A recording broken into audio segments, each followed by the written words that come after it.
Hey guys, welcome to BrickVault, it's Mike here, and today I have a review for you that is the Marvel Infinity War set, the Thanos Ultimate Battle. This is set number 76107, the age recommendation is 8 to 14, and inside we have 674 pieces. Now this set comes with a nice collection of characters, especially Thanos that many people were waiting for, and also we get Iron Man in his new suit, Gamora and Star-Lord.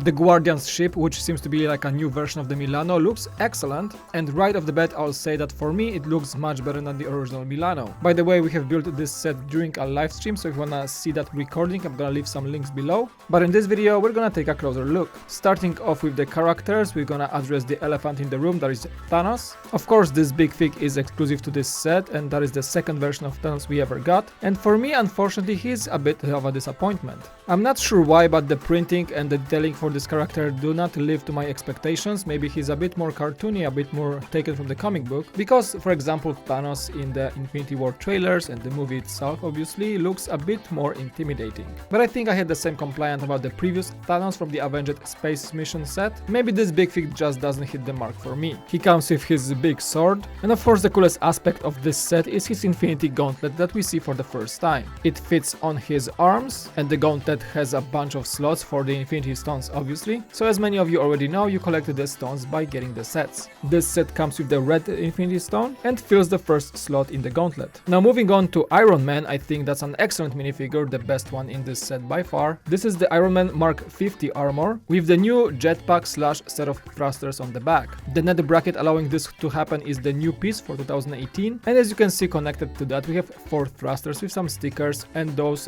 thrust pieces. I think it looks excellent, and I can't wait to see how the suit works and looks in the movie, but it all makes this minifigure quite packed with details. Also, Tony Stark comes with great face expressions. One of them is just a normal face, and the other one is showing the glow from his visors inside the Iron Man helmet. The helmet opens up very nicely, that's not the first time we see this function. The printing again on the torso and the legs is quite excellent, and one more really cool factor about this fig is that we get those power blasts, the new pieces that were introduced in this year's superhero sets. When you set this whole up, he looks awesome shooting his repulsor blasters, and there is just a lot going on about this minifig, and I think he's one of the brightest points of this set. Star-Lord is a bit more normal minifig, much less packed with features. He comes with 2 face expressions and 2 of his trusty pistols. Looks basically very similar to what we had in the Guardians of the Galaxy sets, and quite frankly this set is a bit of a spoiler because now we know that Iron Man will cooperate with the Guardians. But of course that's to be expected in the Infinity War movie where everyone just pretty much joins everyone.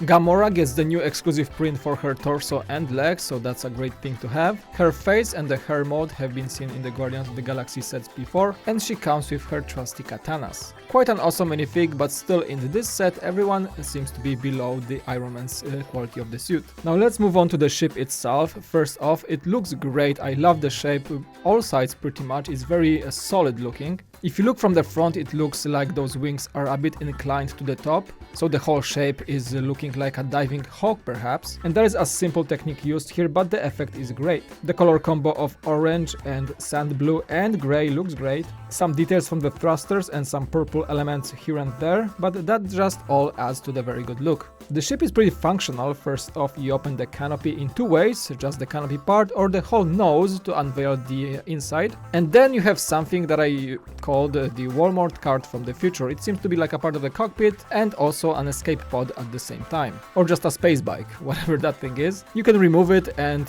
make more space inside. There are 2 additional seats for the crew members, the sides of the interior of the ship, and you can pretty much see all the way through to the back through the cargo bay, which has a small jumper spot for the Infinity Gauntlet stand. And here is the cool part, because not only we have nice hatch for the cargo bay in the back, this is the place which actually connects with another set, the rocket spot from set number 76102 with the Thor's weapon. We don't have this set yet, but once connected you can see it looks pretty great from the box, and that is an awesome feature for everyone who gets all the Infinity War sets like us. The top of the cargo bay can also be opened, so you have easier access for the crew seats and also the cargo area itself, and as we're looking from the top you can see the use of stickers here. I don't think they are very distracting, they look just good with the amount we have. The ship's armament are 2 stud shooters, quite well incorporated into the wings. They do not not stick out too much and just look good overall. And the whole wings again are very well shaped. I like the landing lights, the approach lights on the those flaps in the front, and the moving parts on the tips of the wings that make for this aggressive look when ship is,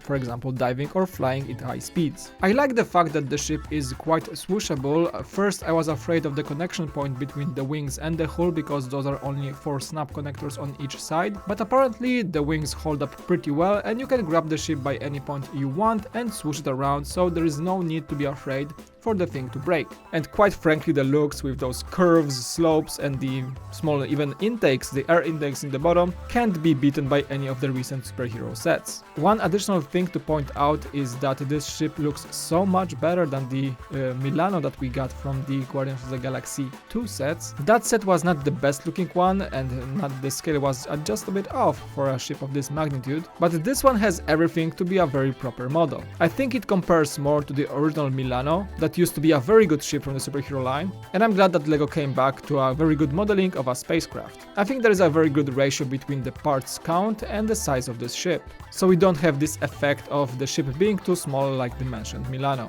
So if you are after the minifigures, if you need that Thanos in the big fig form, that's definitely a must-have. Plus Iron Man is a great addition to the collection. We are actually getting quite spoiled with all the Infinity War sets and the big Hulkbuster with another exclusive Iron Man, and the ship itself is a very nice piece of LEGO to have on display. So if you don't mind a bit steeper price because of the big fig factor, which usually adds a few dollars here and there to make it a bit less of a good price to piece ratio, then this set does not disappoint, and I think that is one of the better sets from the Infinity War line. And that being said, that's gonna be it for this review. Thank you guys so much for watching. As always, if you enjoyed this video, you can leave a like and subscribe to our channel, leave a comment, whatever you like, it's right there below. Thanks so much for watching again, it was Mike, and I'll see you again on BrickVault.